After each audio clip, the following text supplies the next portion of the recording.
is your Master of Ceremony this afternoon, and I welcome you all to the seminar on the progress and prospects in taxonomy. So first, to begin this program, let's first acknowledge our Heavenly Creator who made this seminar possible by the invocation to be followed by our national anthem. So let's all rise. Sorry, Dr. Canales and Dr. Take your seats in front.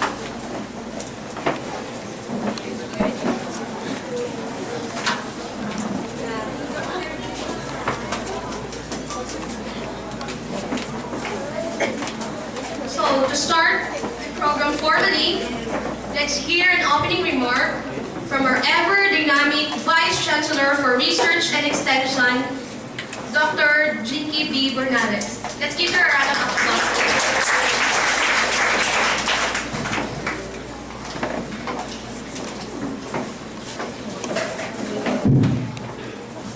Dr. Cesar De Mayo, our also very dynamic chair of the Department of Biological Sciences, our immediate past Vice Chancellor for Research and Extension, Dr. Olga Nuneza, our guest lecturer for this afternoon, Dr. Bernard Weber, my dear students and faculty members, may hapon sa tanan. May hapon.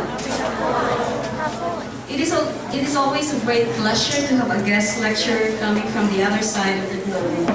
And we thank Dr. Weber for taking the courage to set foot in this faraway island of Mindanao. Welcome. And also I commend the Department of Biological Sciences, headed by our dear Cesar De Mayo, Dr. Cesar De Mayo, for setting the tone in organizing this kind of activity in the Institute. This kind of setting and event is something that each of us here in the Institute, both students and faculty members, should take advantage of. How well we respond would somehow determine, how well we respond to this kind of setting or event would somehow determine the state of our determination towards becoming a research university in the near future.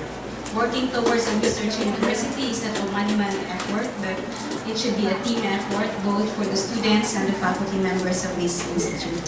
And so I urge you, every student who are here this afternoon, to engage yourself in the discussion that will come later after the lecture. Activate your curiosity, so to speak, and speak out your curiosity.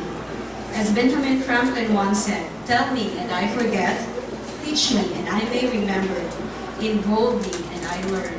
So take time to involve yourself to the discussions later.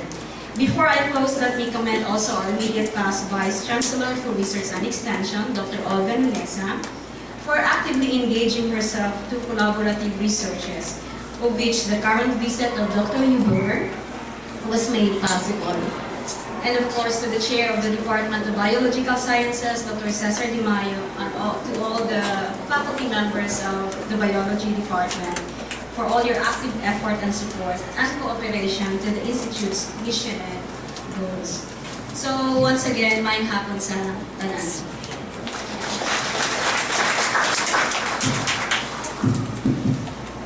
Thank you, Dr. Bernales, for the words of wisdom. You hear that, students? Activate your curiosity.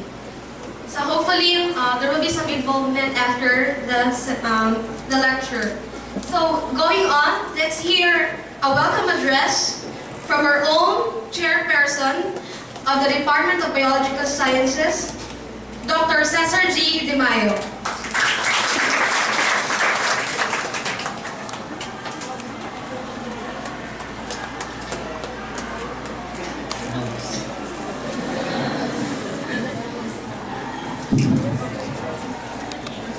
Our Vice Chancellor for Research and Extension, Dr. Bernales, our former Vice Chancellor for Research and Extension also, Dr. Olga Nuneza, our guest, Dr. Cooper, students, faculty members, guests, good afternoon. I'm really glad about the visit of Dr. Cooper in the department. Dr. Cooper, my former advisor when I was taking my PhD is the original Spider Woman of the University of the Philippines, Los Baños, Dr. Adelina Barion. She passed away 3 years ago, and so our communications and our team studying spiders to stop. The husband of my advisor is also a Spider-Man because he was an expert in spider taxonomy.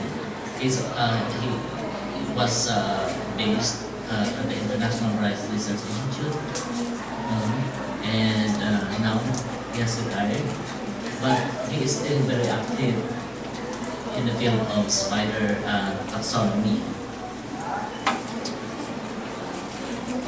I'm very much engaged in the study of spiders because of the so many tasks of being the head of the department. It seems that my interest in spiders, have dwindled.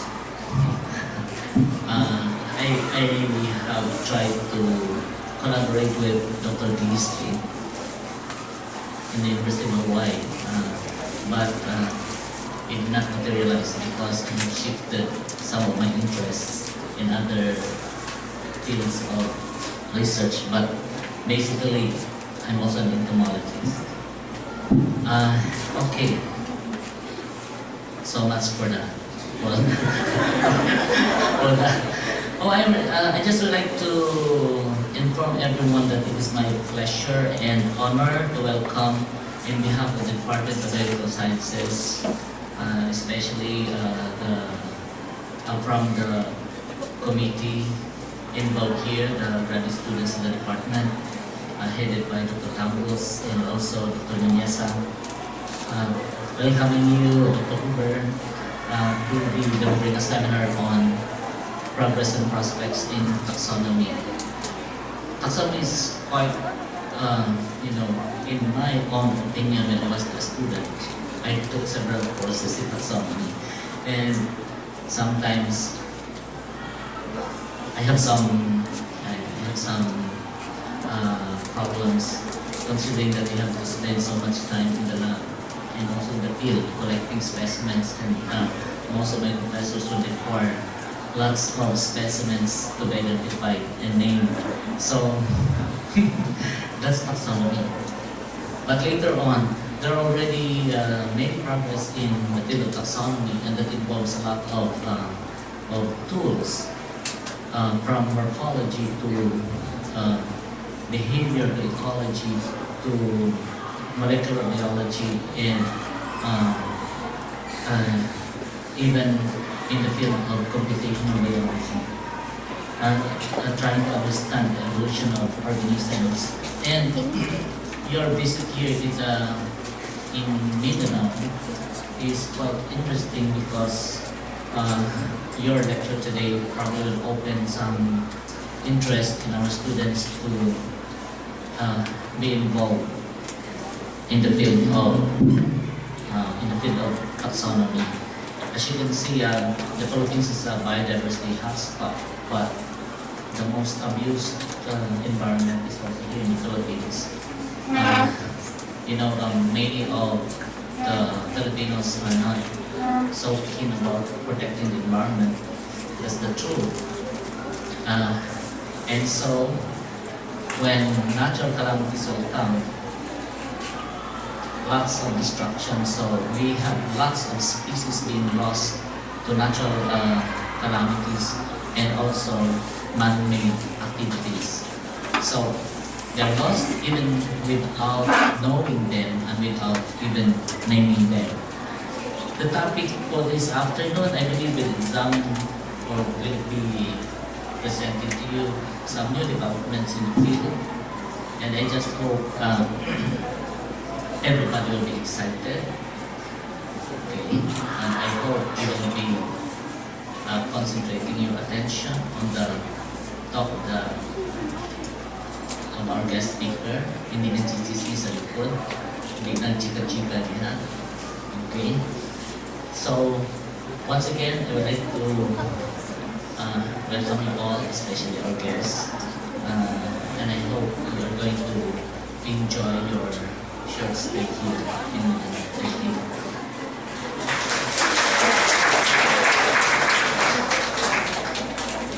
Thank you, Sir Mayo. Now, for the next part of the program, gusto ko na nato, no? Let's call the attention of our Vice Chancellor siya, former Vice Chancellor for Research and Extension, Dr. Olga Imeñeza, to introduce our speaker. Let's give her a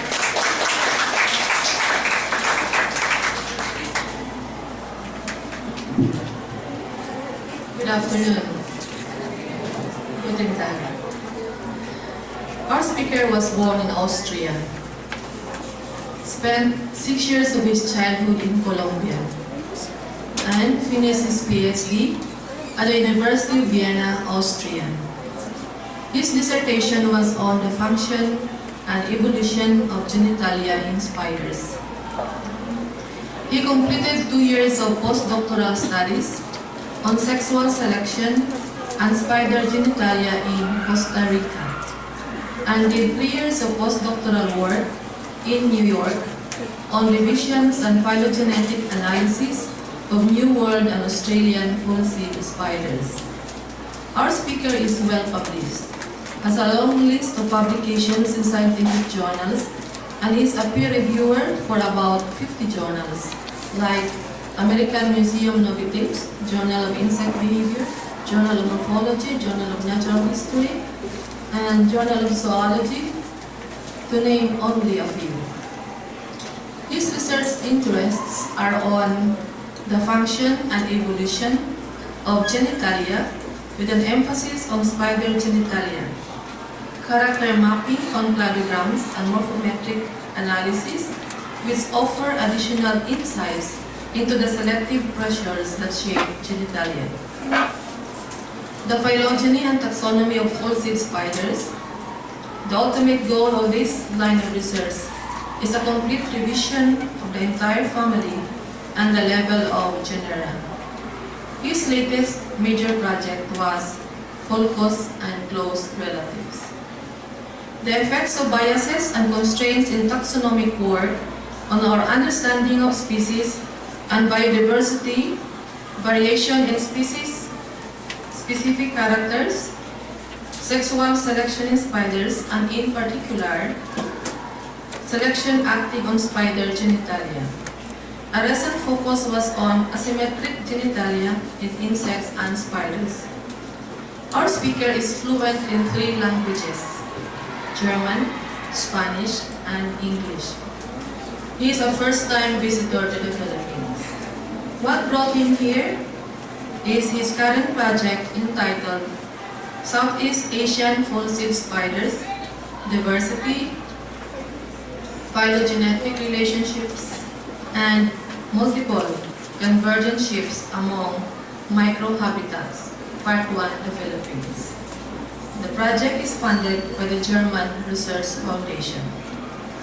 Our speaker is a research scientist at the Alexander Koenig Zoological Research Museum, Bonn, Germany. Ladies and gentlemen, please help me welcome our speaker, Dr. Bernhard A. Huber.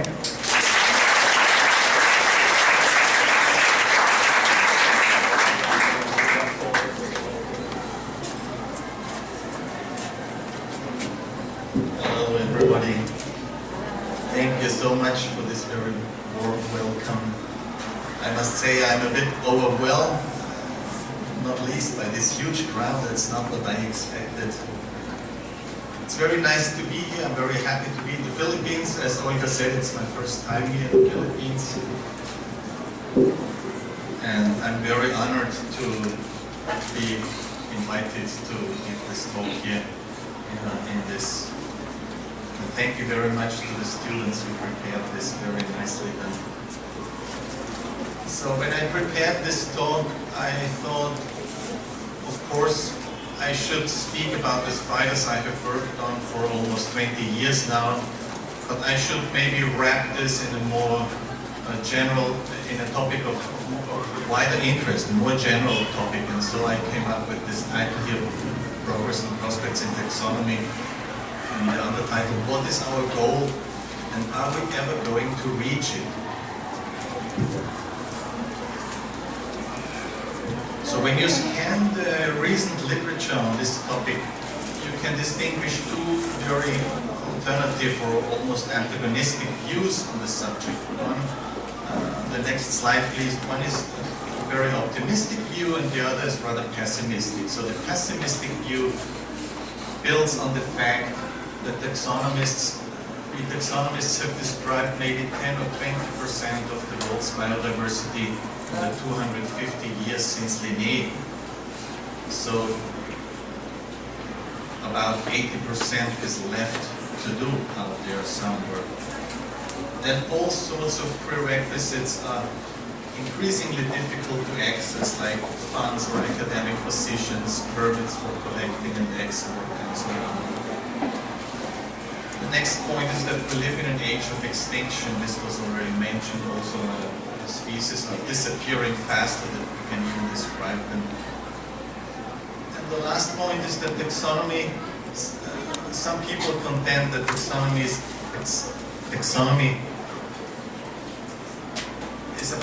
is merely about giving names, and that makes us feel we know a species, while in fact we just have a name and a description and know almost nothing about most species. We know that they exist, and not much more than that.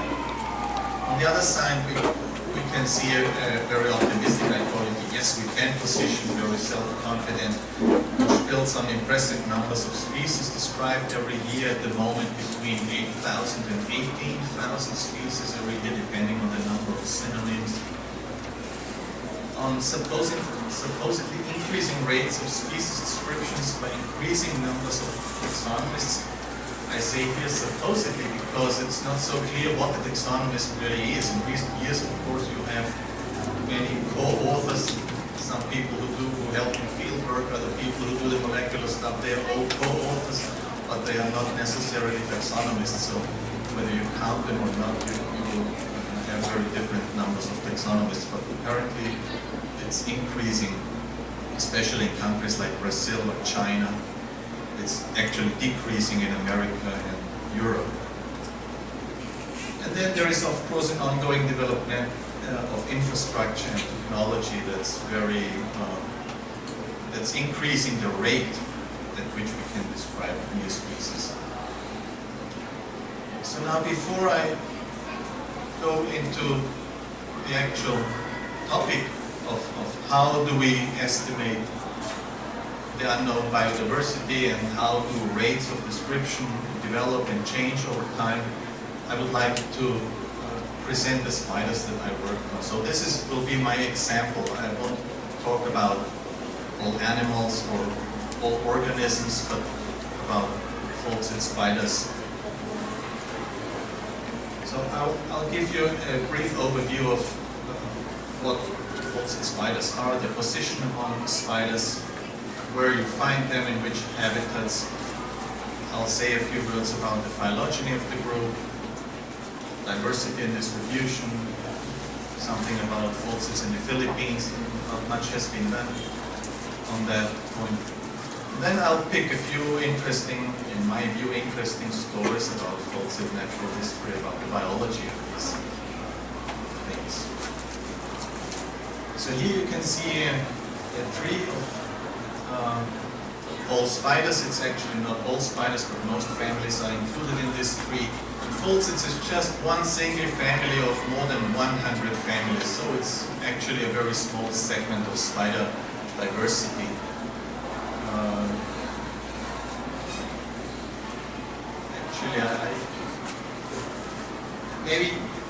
It doesn't really matter where the falsies are. They are rather on top of the phylogeny. In spiders, we distinguish two large groups, actually three. One is very small, but one is the haplogyne spiders and the other is the antilogyne spiders. The haplogyne spiders are considered in many characters the more primitive spiders, and that's where the falsies are in the upper portion of that tree.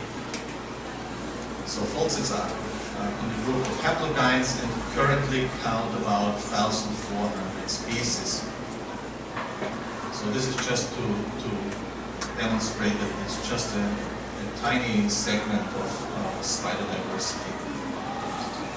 So how do you distinguish a falsid from other spiders? If you go to the field, I would say the easiest thing to distinguish a falsid is by its very thin, long legs. As I will show later, there some species go into houses, are synanthropic all over the world, in the tropics especially, and you find them here in the Philippines also. So many of you certainly know these animals in the houses with very thin, long legs. Those are falsids. But of course there are other spiders also with very thin, long legs, so that's not a really decisive character. There are certain derived common characters, so-called synapomorphists, that define the group. For example, a very modified male palp, so not only the tip of the male palp is modified, but the entire pedipalp of the male is modified. That's the male copulatory organ. And well, I need not go into detail here. All these characters in the lower right, you see a female carrying her egg sac. That's also a character that you can easily see in the field. But again, there are some other families where also the females carry their egg sacs. And there is something about the eye position, some characters that you can only see in the microscope. Of course, eye position, you have two triads and two median eyes. The male chelicerae, in the lower left here, you see the male fangs or the mouth parts, and they are always modified. As we will see later, this has to do with copulation and the male contacting the female during copulation with his mouth parts. Okay, on the next slide, there are a few of the main microhabitats where you can find these spiders. So, unlike many other spider families, they are not specialized to a certain microhabitat. You find them in very different microhabitats, and according to the microhabitat, they also look very different. So you find tiny, rather short-necked species in the leaf litter, then usually the largest animals, like with leg spans up to 17 centimeters. The body actually quite small, it's just because of the long, thin legs.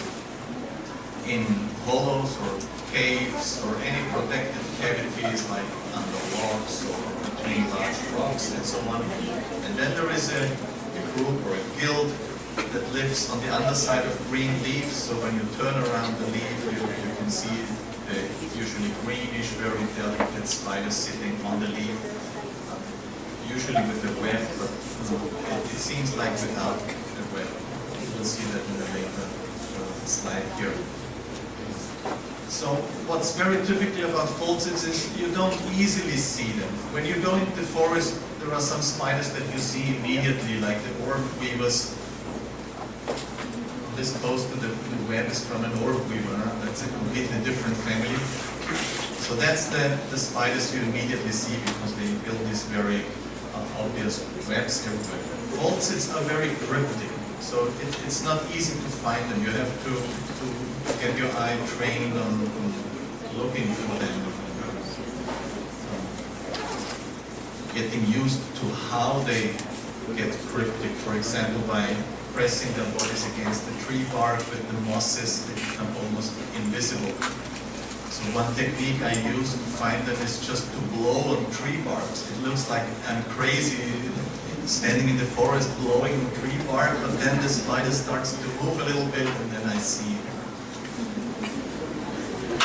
So this is the typical view when you turn a leaf on the other side. There are two falsids here. Maybe you don't see them, but there is a male and a female on this leaf.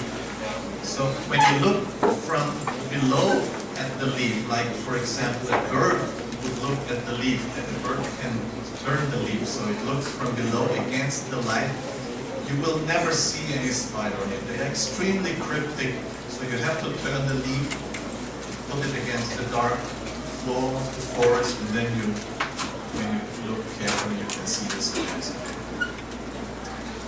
So in some cases, it's easy because falsids do build webs. They usually build webs like this, we call it a domed sheet. But in nature, they don't look like this. This web was treated with cornstarch, so I put some powder of cornstarch on it to make it so that I can make a photo of it. Otherwise, I wouldn't see anything in the photo.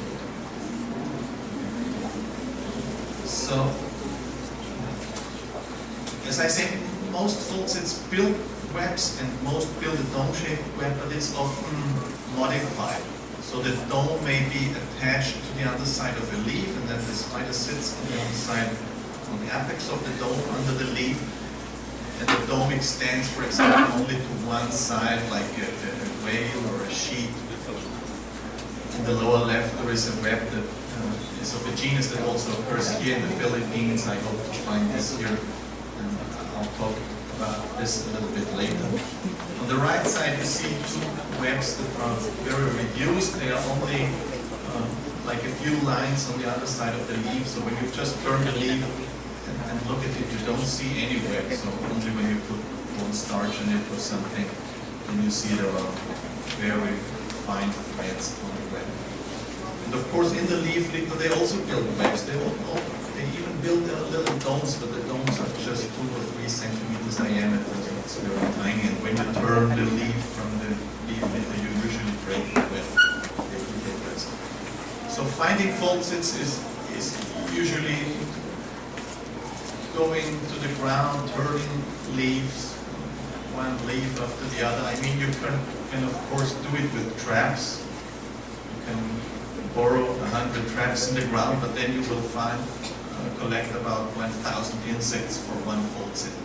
So, or 500 ants, 500 other insects, and one falsid, and a few other spiders. So it's not very productive. Once you learn which type of leaf the spider prefers, it's much faster to look exactly for the type of leaf they prefer. Because they prefer a leaf that gives them protection. It's curved in a certain way and lies like this on the ground, not like this. So they can build a web on the leaf. So collecting falsids is crawling into hollow trees and crawling into little cavities or whatever. So it's not easy, but they are, in a good forest, they are everywhere. So it just takes the effort to get them. Yeah, this is actually the easiest method, just turning leaves, so you need not to lie on the ground or crawl on the floor. Well, a few words about falsid phylogeny. I've worked a lot on that over the past 15 years. On the left you see the grand seigneur of spider taxonomy, Eugène Simon, a Frenchman who worked in the late 19th century. So he was like the father of modern arachnology. And of course he didn't work in a phylogenetic context that was long before cladistics or Hennig or anything like that. But he produced a system, and that system was used for over 100 years. Of course, some genera were added, but the basic plan of his system was used for 100 years. In 2000, I did the first cladistic analysis, but that was based only on morphological characters, and it was very biased towards New World taxa, because that was the main area I was working on at that time. For the next decade, I did a lot of morphological and molecular work on the phylogeny of this group, and in 2010 I could propose the first phylogeny of the entire family of all genera. So the third phagogram there is a complete hypothesis for the placement of every genus of the family, and it's a completely new system the subfamilies of Simon have changed completely, so that was of course because he didn't work in a phylogenetic concept. And last year we published the first dated phylogeny, so now we have the first idea of how the family is. It's of course a first hypothesis, it always has a lot of assumptions in it, such molecular dating. So it will probably change, but at least we have the first idea. So the family is about 200 million years old, so it's older than the split of Pangea, which makes a lot of sense when you look at current distributions. Oh yeah, this reminds me of the first major goal I have here in the Philippines. Of course, I should say why I'm here, and this is one major point of this trip here, to add Philippine and in other trips, other Southeast Asian taxa to this cladogram, because I have had not a single specimen suitable for molecular analysis from the Philippines, and very few like from Singapore, from Taiwan. I collected last year a few things. But the cladogram is very biased towards the regions that I have collected in, which is mainly Central and South America, Caribbean, and Africa. So this is a simple overview of the phylogeny. So we have 5 different subfamilies. I will give a few words about each of those subfamilies. I can already say only one of them really occurs in the Philippines. That is, only one of them is diverse in the Philippines. All the others, I will come to that in a minute. Okay, ninipines, as you see, these are very tiny spiders. They don't look like falsies. They do not have the long legs I mentioned. They are very tiny, leaf litter dwelling things. They are quite diverse in South America and Central America, 2 genera in Africa and Middle East, and nothing in Asia, so they do not occur here. The next family, Artemines, is actually very widespread globally, and you have one genus here in the Philippines. It's Holocneminus, which is also widespread here in Southeast Asia. No species of Holocneminus has been described from the Philippines, but I know they occur here. I have seen specimens from here. So at least one species, maybe more. But you have 2 synanthropic species that originated from Central American. Physocyclus glavosus is probably very common here. I haven't seen it yet. I've seen it in collections, but not here. But I assume it's very common. It's common everywhere in the tropics, in houses, only in houses and buildings. And, excuse me, there was another synanthropic species, Artema atlanta, which originated probably from the Middle East, Iran, that area, which also spread over the entire globe and also, of course, in the Philippines. So they are introduced species, only synanthropic. So the next family, again, pure New World, nothing here in the Philippines. It's an extremely diverse group, so together with the last subfamily, it's the most diverse group, both morphologically and ecologically. You find everything that's possible for falsids. As I say, it's restricted to the New World. Smeringopines is a purely African Mediterranean subfamily. Again, there are 2 synanthropic species here. I should say falsids are a bit unusual in that they have so many synanthropic species. There is only one other spider family, the cobweb spiders. They also have more than 10 synanthropic species that have spread all over the world, and falsids are second in that classification. So Smeringopines are rather large spiders with alligate abdomens. And you can see those 2 species here in the Philippines, Smeringopus pallidus, Costoblitzer leoni. They are probably also very common, easily distinguishable by the shape of their abdomen, either pointed or not pointed in the back. that's not really the interesting one. The interesting ones are, of course, the endemic or autochthonous species that occur here and nowhere else. So that's the last, the next slide, thanks. That's the Folscenes. They are most diverse in body shape, so you find everything between 1 millimeter and 12 millimeter body length, very short length, very long length. They are mostly old world. There is one genus, interestingly, that's very diverse in the New World, Metabonia, and a few relicts in the New World, but otherwise it's predominantly an old world. There are again some synotropics that you may find here. I'm not so sure because Pholcus is rather a temperate region. Species Pholcus phalangioides. It may occur here, I don't know yet. So, Folcet in the Philippines, these are only the published species. So you see, well, there are several things I want to point out on this slide. First, these are all published records of Folcets in the Philippines.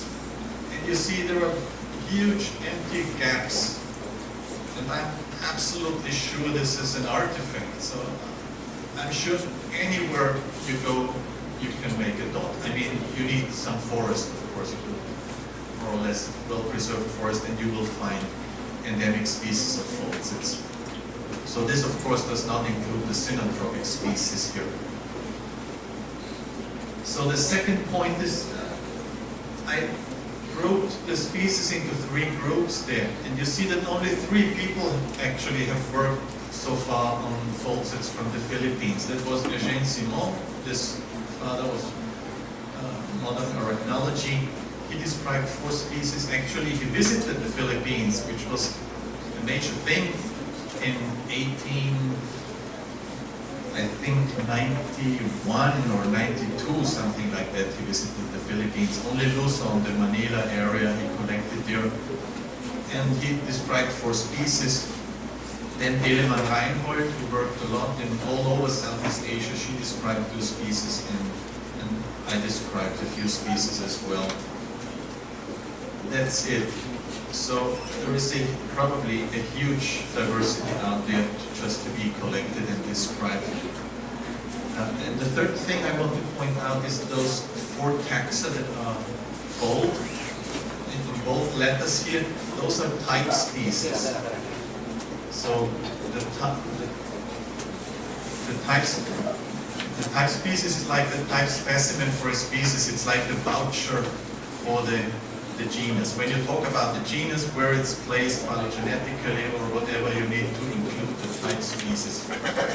And all the rest of the genus is rather an artificial construct, but it has to be a monophylum with the type species. So it's a very fundamental species in taxonomy. And as you can see here, several type species of the respective genera are from here, from the Philippines. Okay, so now let me say a few words about biology. I'll pick a few interesting stories. So these are egg sacs, but not of Folcets. You have already seen some Folcet egg sacs. They don't look like this. Most spiders protect their eggs with a layer of silk. It can be a thin but very dense layer, or it's a fluffy layer. It's very variable.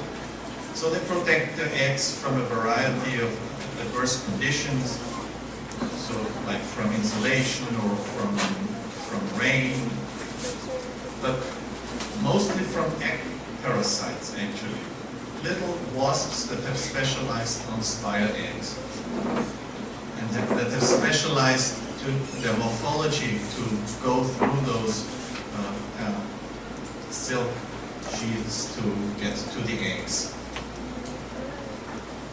Folcets do not produce anything like that. When you see a Folcet in the field or in the house, it looks like it has no silk at all around the eggs. It looks like they are glued together, and there seems to be some type of glue indeed. But when you look under the scanning electron microscope, you see that there are a few very few threads that are maybe just to hold the eggs rather than to hold the eggs together. Because the females hold the eggs with their fangs. So, Pholcids have never been known to be attacked by egg parasites because the females carry their eggs, so they have the palps right on both sides of the egg sacs, they have their legs extending here. So it would seem very difficult for an egg parasite to get to the egg sac when it's constantly protected by the female. She doesn't even let it go when she feeds, because either she doesn't feed or she feeds with the egg sac on. So I was very delighted to see those egg sacs in the lower right. With on the upper side, those are the normal egg sacs with whitish eggs. So spiders that live on the other side of leaves, they have whitish or greenish eggs. And then I found some egg sacs, or females carrying egg sacs that were completely brown. So clear indication that there's a parasite inside. And in those brown eggs, there was on the next slide the parasite. So these are tiny Celeomid wasps that have been known to specialize on just two families of spiders that are very distant from Pholcids. Araneads, so the orb-weave spiders, and the cobweb spiders. And they both build very, very strong cocoons to protect them from exactly these predators. So apparently these Phaeus wasps have somehow accomplished to parasitize the egg sac of the female while the egg sac is held by the female. And they have so that they run. I haven't observed this, but that's the obvious hypothesis. They run over the egg sac while the female is holding it, put their own eggs in every egg, maybe 1 or 2 eggs near the mouth of the female are left intact.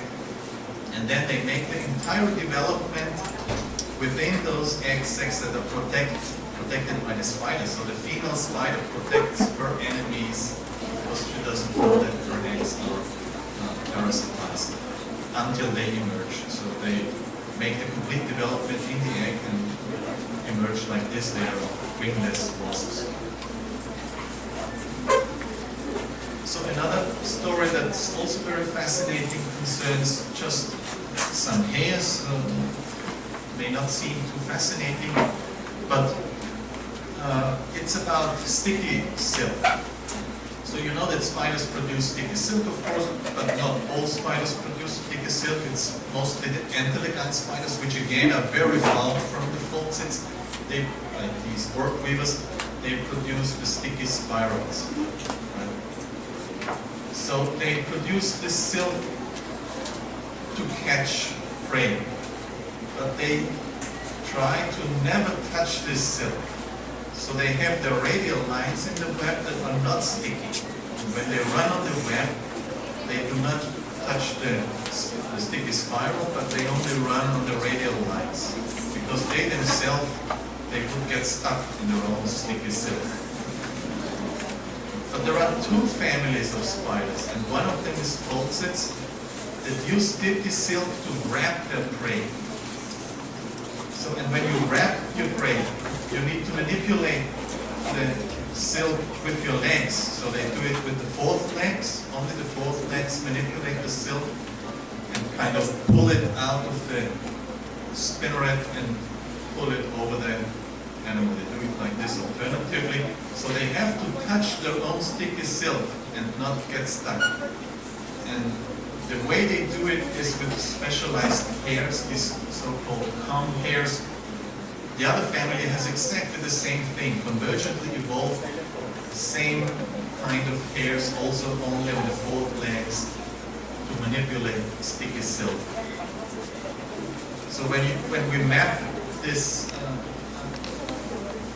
these hairs on a cladogram, we can see an interesting development from a patch of sticky silk hairs on the tip of the tarsus to a row of hairs over the entire tarsus, reduced to a single row, and then the rather complex hair is simplified to a very simple comb hair with just a few tines. So it's an interesting case of evolution by simplification and economization of these structures. Okay, the next story is about genital asymmetry. So I've invested a lot of time into genital asymmetry because I wanted to understand why it is so rare in spiders. So spiders are extremely symmetric organisms. You rarely find anything asymmetric in spiders. And when I found an asymmetric, you will see that in the next slide, a very asymmetric spider, a false-head spider in Venezuela, I was starting to think, why is it that spiders are so symmetric, while insects, on the other hand, are extremely, let's say there is a widespread tendency to become asymmetric, especially the genitalia. Not only the genitalia, but especially the genitalia.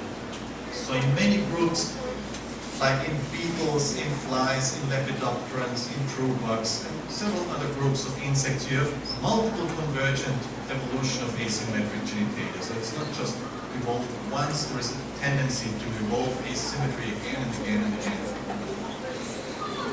So it's a rather complex story, this explanation. It has to do with the paired genitalia of spiders versus the unpaired pedibus, sperm transferring organ of insects, and it has to do with the mating positions, which are fundamentally different in spiders and insects. But the explanation for the few cases of spider asymmetry, well, there has to be found an explanation also for that, for those few cases. And one is functional segregation. That's the idea that the two palps, the two male genitalia, they split their functions. One of them becoming the stimulatory part and the other the sperm transfer part. And you can see this. These are the two palps of the Venezuelan spider, and one palp is very huge, has a huge tibia, that's the large segment that's also sectioned in the top right section there, that's full of muscles, that's used to somehow, I call it stimulate the female, to manipulate the female in some way. We don't know exactly what happens with the female by this manipulation, but it's obviously the case that it does something important. While the other palp has a very tiny tibia, has not much power at all, but has the largest sperm container. So that's the palp that's mainly responsible for sperm transfer to the female. So this is another case where the asymmetry is in the female. So these are the internal female genitalia of this false-head spider. And the idea here is that when you make your internal genitalia more and more complex, or if you exaggerate them more and more, you will get problems with having two of these structures. So you simply reduce one and the remaining one becomes asymmetric and become more complex than two within the available space. So the space constraint is one possible explanation for that. So a completely different story evolves around genital dimorphism or polymorphism.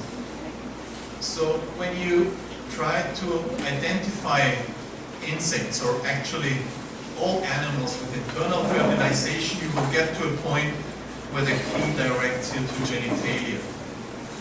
So whether it's beetles or lepidopterans, when you come to closely related species, say congenous species that belong to the same genus, at some point you will have to compare genitalia, because that's the only structure that differs at this level between species. So we say we say genitalia are species specific. Every species has its specific shape of the genitalia. So when you find things like this here, that's the female genitalia of a false-head spider seen in ventral view on the left and in lateral view on the right side. You could immediately say those are two species. No doubt at all about it. They are so different as any two species could be.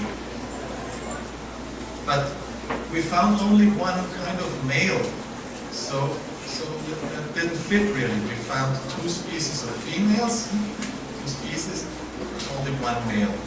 So what I did is I took the females with me and reared the eggs.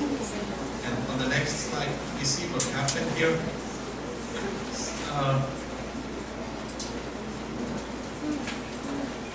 Well, you can see the continuum between, on the left are those with the short female genitalia, on the right with the very long female genitalia. You can see that first there is nothing in between. There are no females in between. They are either small or large. So it's a real dimorphism.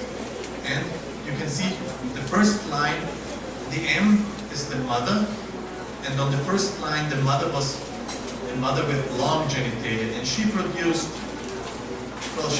many daughters, but only a few made it to adulthood, so I could see which morph the daughter was.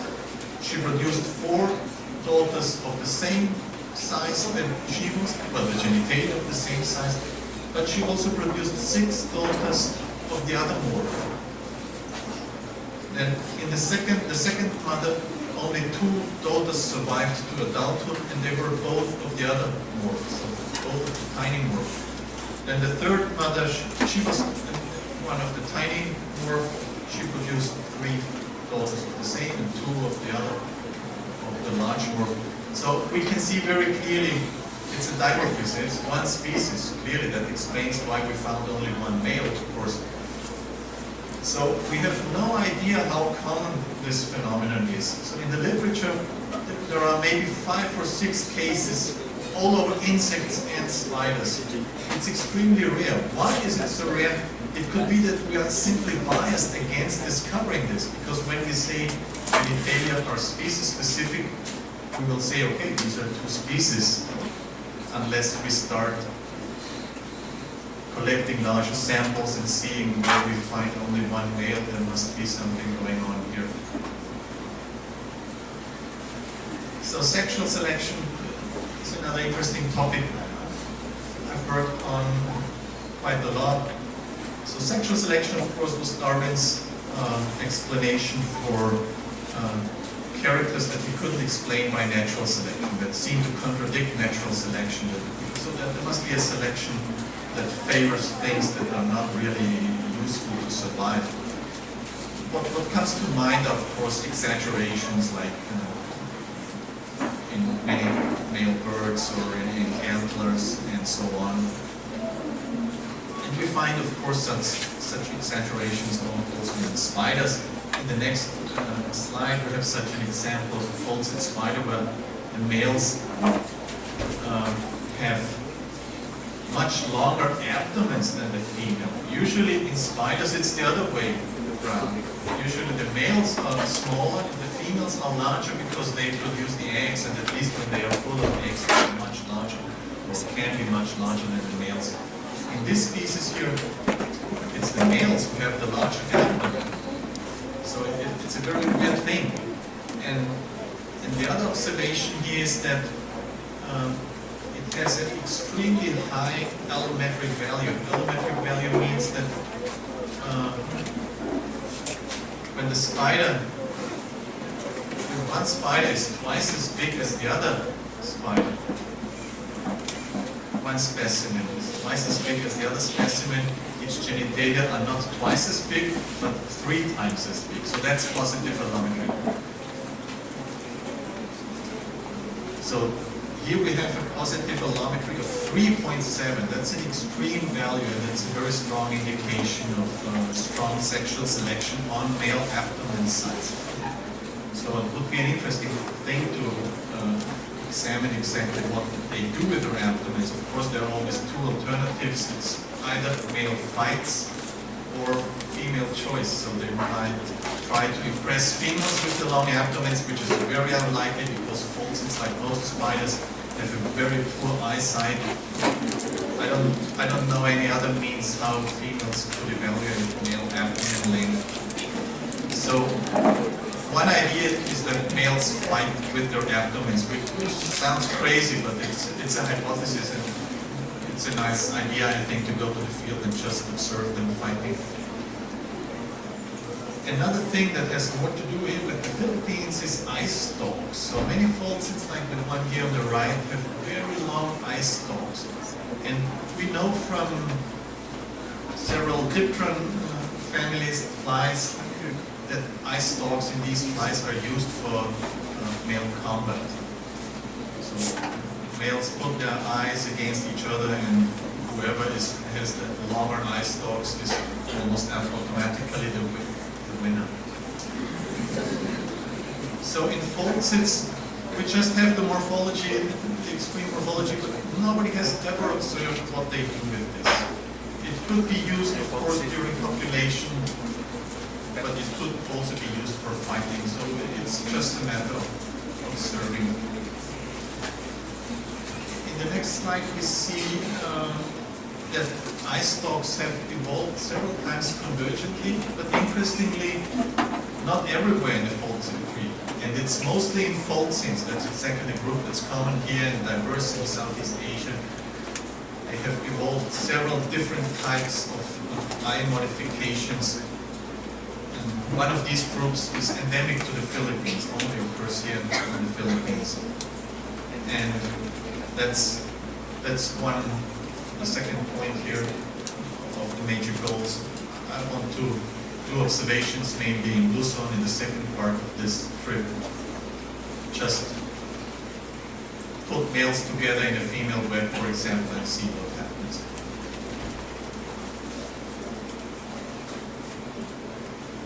So if we talk about exaggeration, we usually talk about male exaggeration, right? That's the Of course, in a sexual selection context, it's usually the females who choose, because females produce the costly eggs and so on. Males produce cheap sperm, so they have enough energy to try to impress females. But we have cases of female exaggeration, like in this female here you can see she has huge genitalia. I mean, this must have the cost to produce such a huge particular structure. And this is easily explained by how these external genitalia are used during copulation. I mentioned in the beginning that the males use their chelicerae, their mouth parts, to contact the female during mating. They do this to get the right position, so that they have the right position against the female, and once the chelicerae are locked against the female genitalia, they can insert the peritons. So in many, or in some families, the females have pockets, and the males have little apophyses on their chelicerae, and it's a very simple mechanism. They just put their apophyses into this pocket, and then they know, okay, I'm in the right position. But in this case, in this genus, it's a South American genus, the females make it increasingly difficult for the male to access the pocket because she produces too large outgrowths on both sides.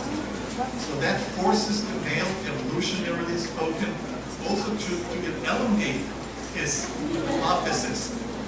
So she, by her own exaggeration, she forces the male to exaggerate his own structures.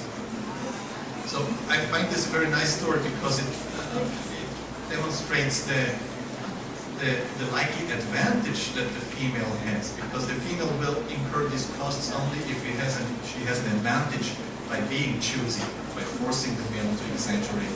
So there must be quite an advantage also for this female choice. So this is the last little natural history story here. gustatorial courtship. So we know this quite a lot from linephid spiders. So those are tiny sheetweb spiders, most diverse in temperate regions, but also here in the tropics. They do a lot of chemical communication from males to females. So when we talk about communication, of course, we think about probably visual signals, but as I said, spiders mostly have very poor eyesight, so visual signals are important, maybe jumping spiders and wolf spiders, but not much else. They rely more on vibratory signals and on chemical signals. So it's quite obvious that males are under pressure to present some chemicals to the female during the copulation. And this has happened in linephids, as I said, in a family that's very distant again from falsed spiders. And I found it also in falsids. And it's almost to be expected to occur.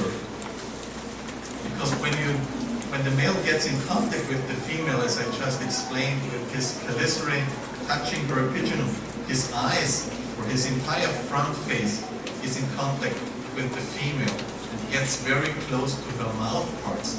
And in this case, the male ocular area, the area of the eyes, is actually exactly below or at the opening of the female mouth.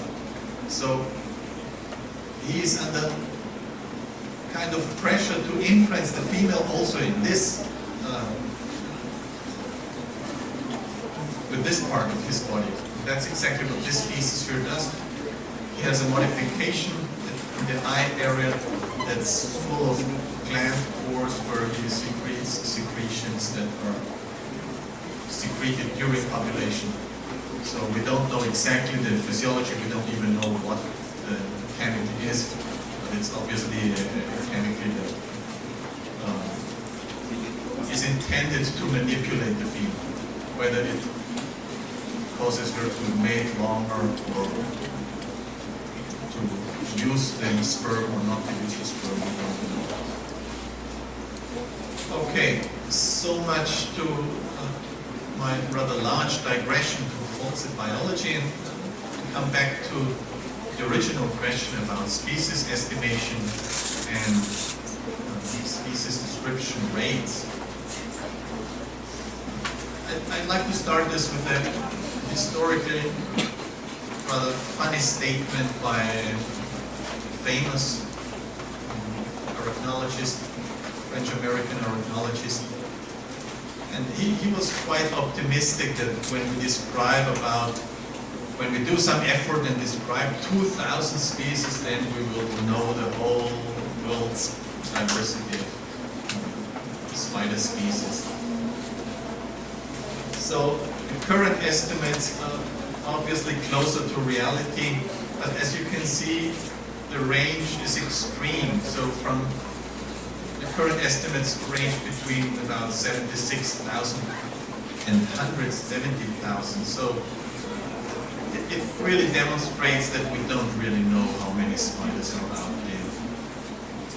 There are several different methods that have been used to estimate the unknown biodiversity, like ratios from known to unknown faunas.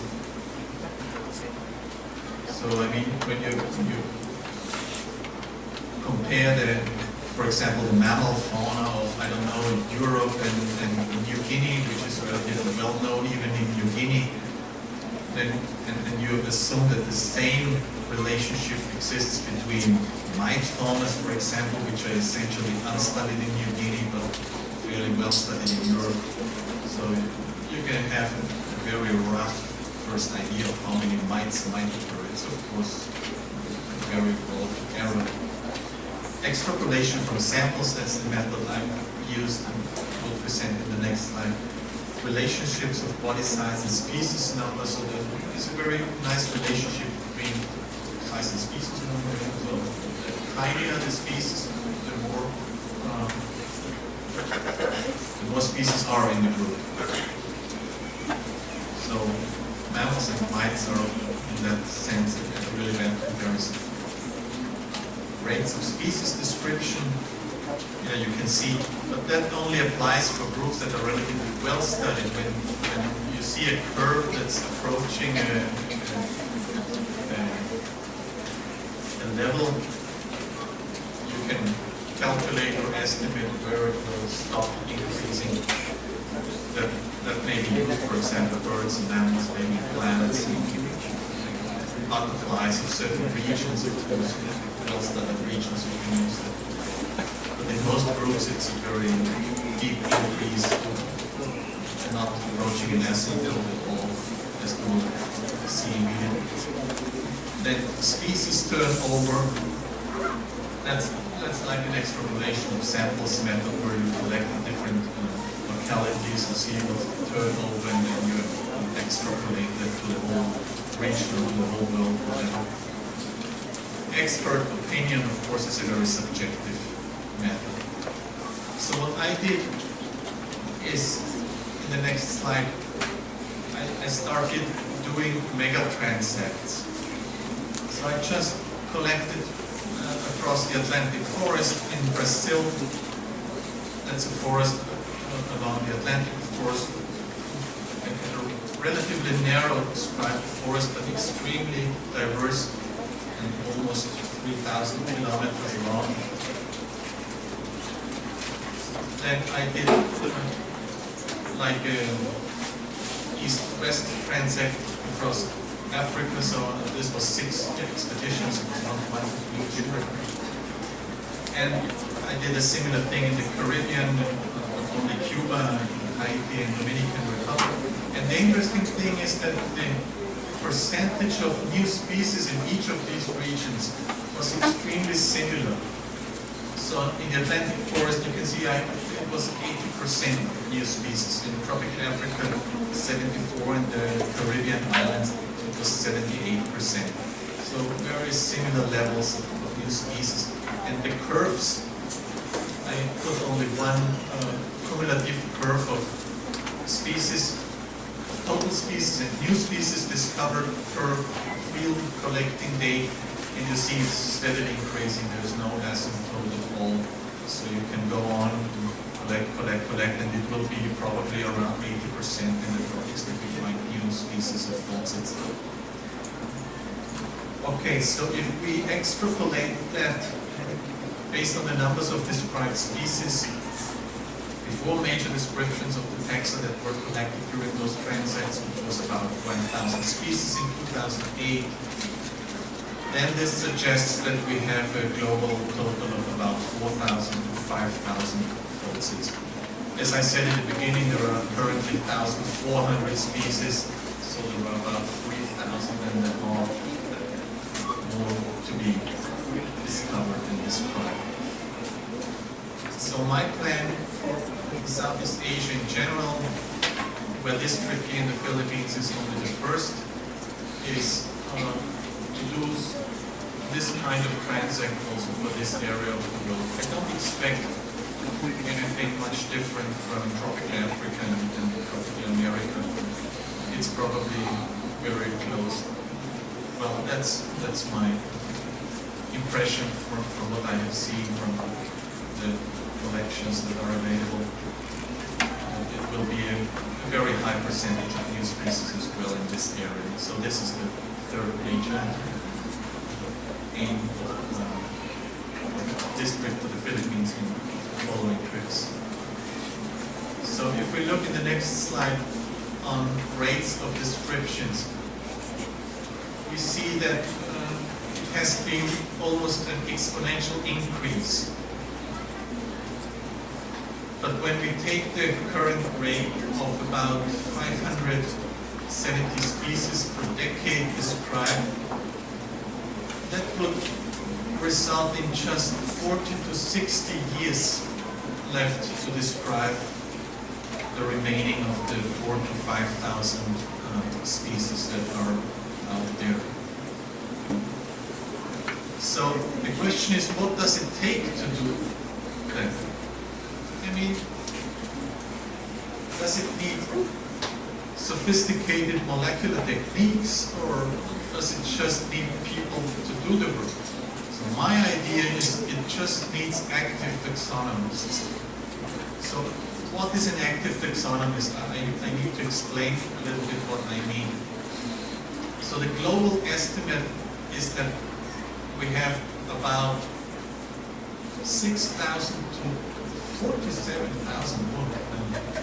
Surprised myself about this number. That's probably because of those many co-authors that are not really taxonomists. So I think about 10,000 taxonomists is maybe a good number, 10 to 20,000, something like that. Nobody really knows. Then, as I already mentioned, we have 8,000 to 18,000 species described every year. As I said, this depends on how many synonyms are created. We don't really know. We will know in 50 years maybe how many synonyms we are creating right now. So if we use these two very rough numbers, then we arrive at an estimate that every taxonomist is describing per year just a fifth of the species up to 3 species, or one species in 5 years up to 3 species in 1 year. Of course, taxonomy is not only about describing species, and mammalogists or ornithologists, botanists, they are not so much into describing new species. They are already at a much finer level of taxonomy than entomologists or arachnologists are. But even if we assume that it's only half the taxonomists, because the other half is doing botany and biology and so on, it's still a very low rate of description. So increasing the rate of facilitating taxonomists who have the training to do what they are trained for would be probably a very valuable step to increase the rate of description. Okay, so my proposal, however, is that it's unrealistic to describe all species. So when you read those papers that I mentioned in the beginning, whether they are optimistic or pessimistic, they always seem to imply that the only reasonable goal, or the only goal we can have in taxonomy, is to describe the world's biodiversity. That's the goal.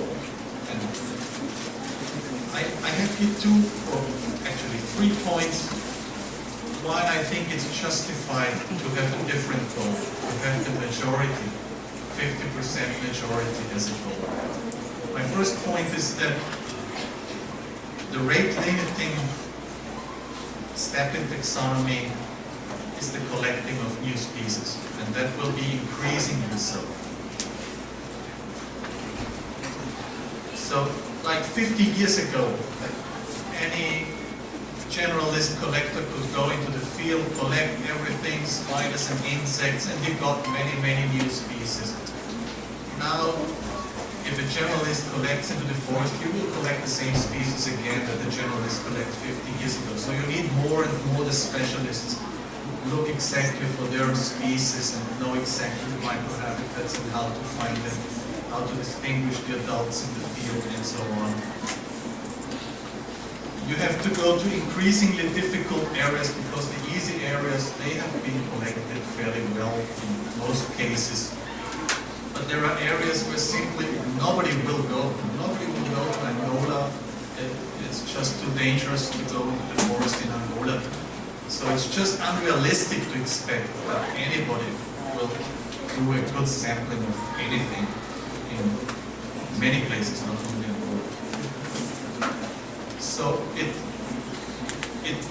requires increasing amounts of time and money. The areas where you need to go are increasingly difficult to access, remote areas. It's just more and more time consuming to cover the rest of the species that are missing. Yeah, and unfortunately the bureaucratic hurdles are also increasing. But the other point, which is maybe even more important, is that I propose that knowing half of the species of a particular taxon brings us very far in knowing the group's biology. verifying, answering most of the questions that are interesting about the group. So half of the species will be most of the species any non-specialist, any ecologist or any other biologist will ever encounter in the field. It will be a good representation of the group's of the geographic range, of the morphological range of the group. So it will even allow to estimate biases that you have, like biases in your collection effort, areas that are under-collected, and so on. You can start estimating, calculating gaps and biases.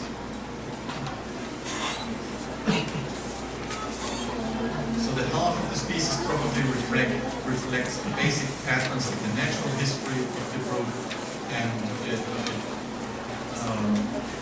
will probably point out the most interesting or rewarding questions to be asked for that particular group. Not every question can be asked to every group of organisms. And the third point is a rather psychological one. So it's general knowledge that when you have a goal that's reachable, it's much more motivating than when you have a goal that you know in the back of your head you will never reach. So when we count again this rate of description and number of species we had, but reduce the 4,000 to 5,000 to the majority, that is to 2,000, 2,500, we arrive at the time needed to describe it of only 10 to 20 years, which I personally find very encouraging. That's a very human period of time. So we can manage 10 or 20 years. We cannot manage when something takes 200 years. It's just unmotivating. So I'd like to make another small digression into Folsitz and illustrate these points of what I mean with the advantage of knowing the majority and why I am almost content with the majority. So the first example is a genus in West Africa. This is Smeringotina is the genus. So it includes very large, long-legged spiders like this one, and very tiny ones. In the next slide you see a very tiny one in the leaf litter. As I mentioned before, are these curved leaves.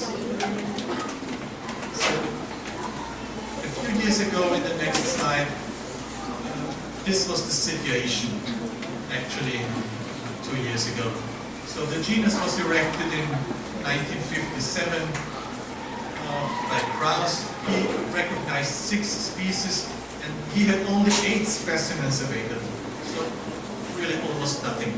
Then I transferred 3 more species to that genus, so I didn't describe any new species, I just transferred them from another genus, and that was the status quo. So we had 9 species based on just 30 adult specimens, and not a single new species had been described for over 60 years. So we knew that these animals occur somewhere in West and Central Africa, but we had no idea, is it a diverse group and just hasn't been collected and studied, or is it really a rare group and difficult to find? We knew nothing about its biology, we just had these partly poorly preserved specimens, partly old specimens.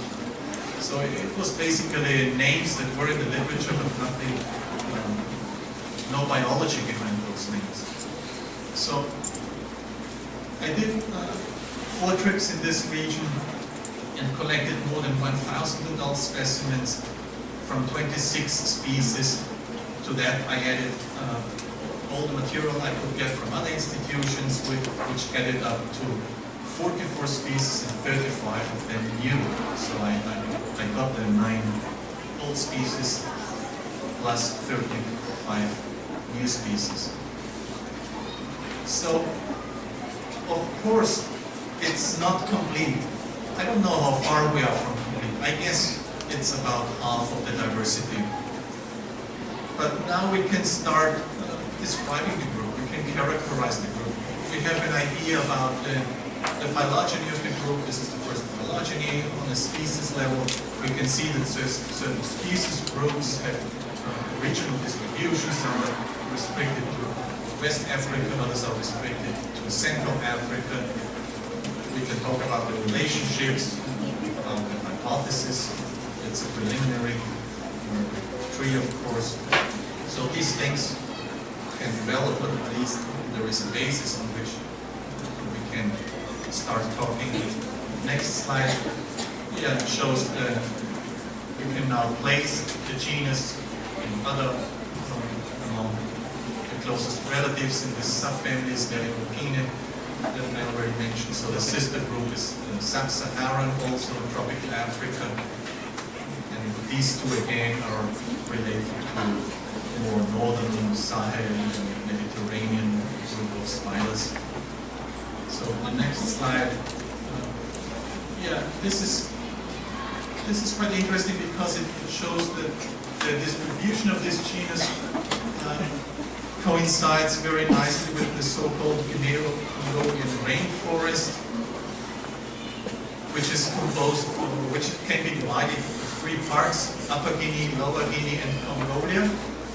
And you can see here there are many dots in Upper Guinea and Lower Guinea, but no dot in Mongolia.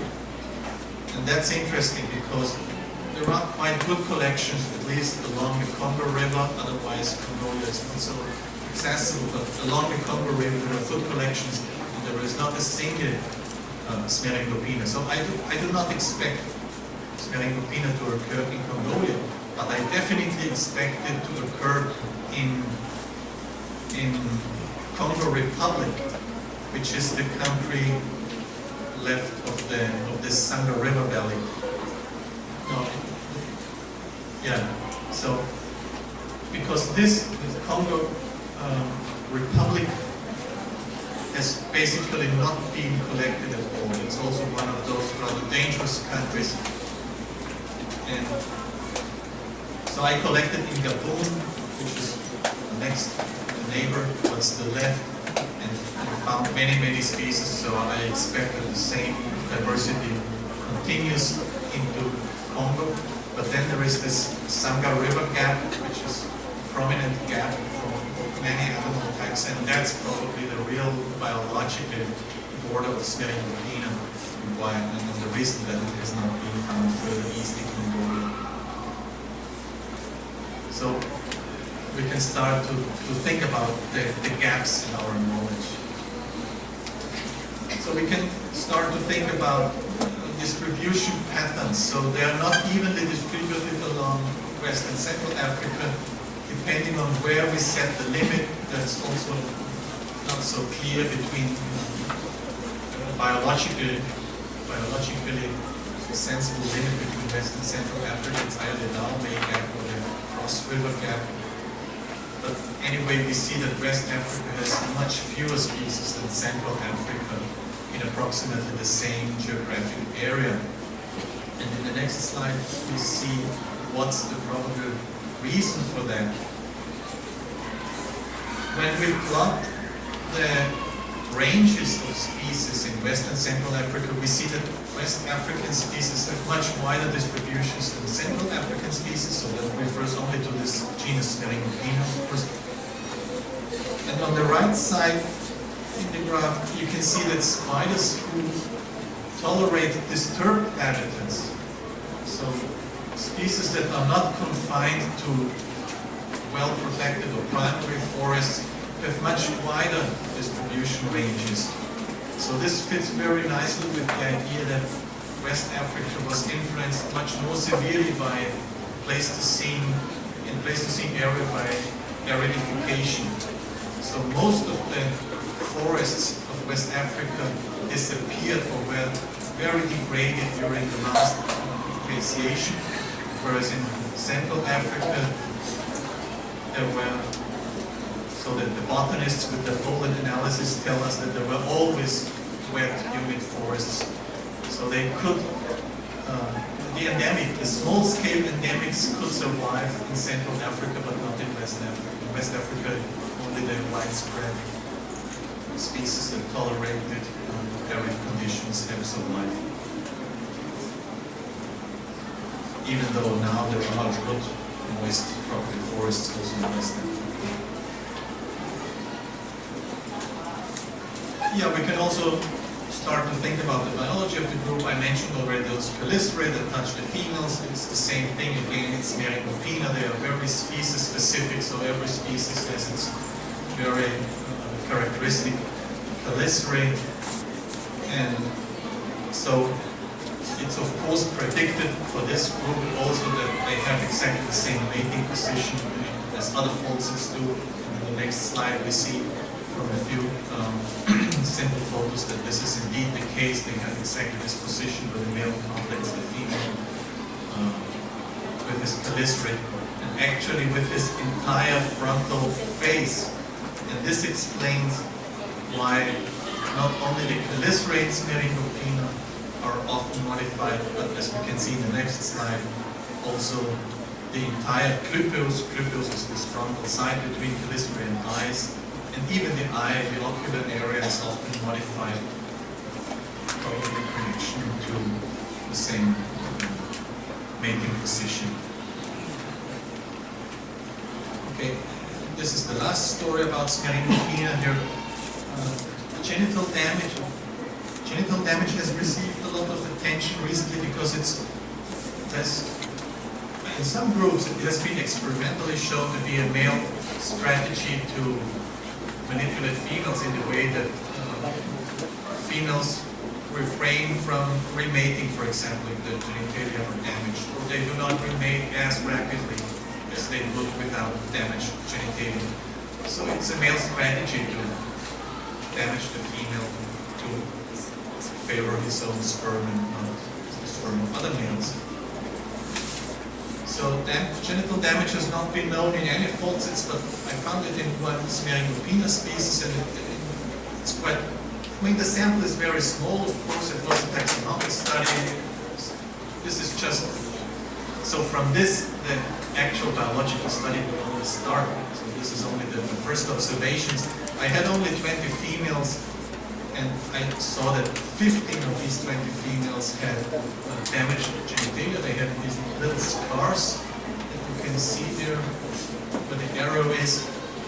And when you look closely at the male pulp, at the structure that's introduced into the female genitalia, you can see that exactly in the area where these scars are, when we imagine where the genitalia are during copulation, and exactly in this area he has a tiny little spine, very sharp spine that the closest relatives do not have.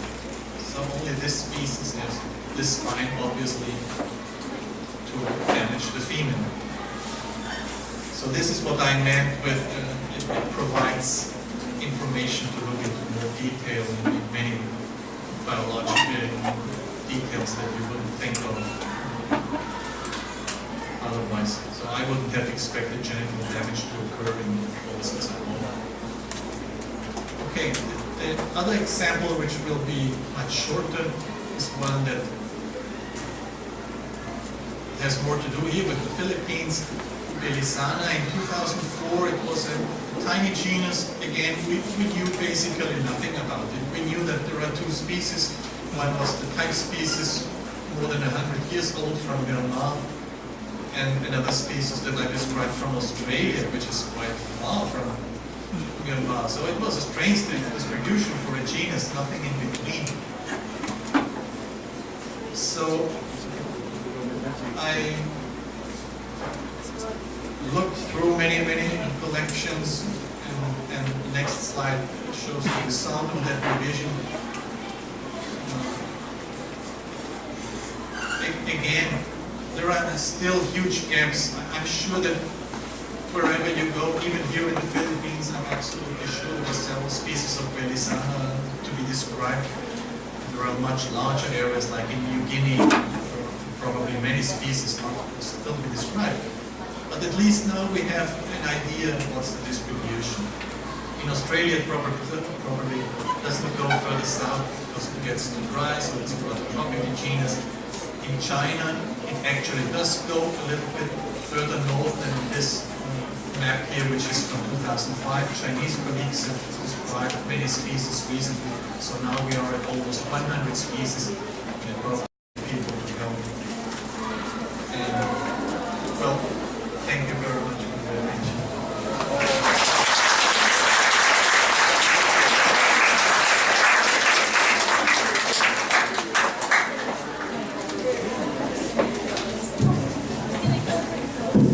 We would also thank you, Dr. Fisher, for this knowledgeable lecture. We all had gained a lot of knowledge